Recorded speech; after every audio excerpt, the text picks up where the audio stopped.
Yeah, the right to keep and bear arms was originally the idea was that freeborn male citizens had a duty to keep arms because they constituted the militia, which in the absence of a standing army could be called into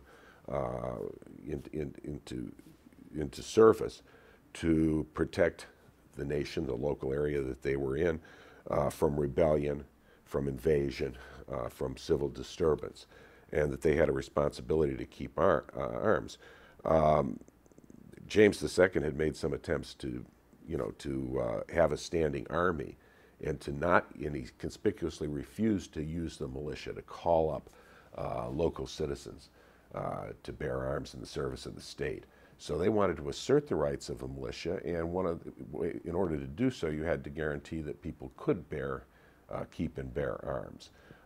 The founding fathers of the United States clearly felt this was an important right, and they put that in the Bill of Rights in the Second Amendment, the right of people to keep and bear arms.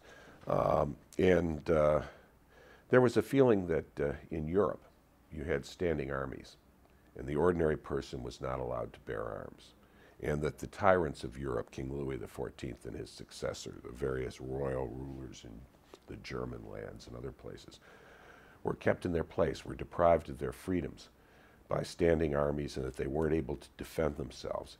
And Americans felt that you should have a right to defend yourself, and a right to protect yourself against harm, and to protect your family and your property. And therefore you had a right to keep and bear arms. And of course that's been particularly important right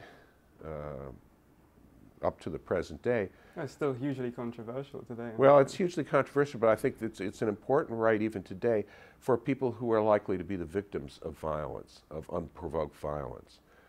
Black Americans in the South, in the system of segregation, felt it very important to be able to keep and bear arms.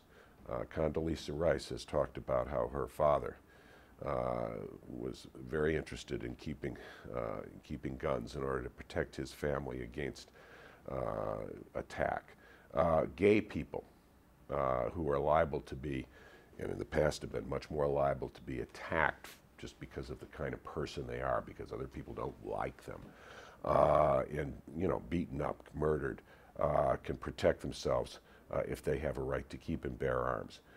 Women who are physically less powerful than men in almost every case can protect themselves against rapists and assaulters if they have a right to keep and bear arms.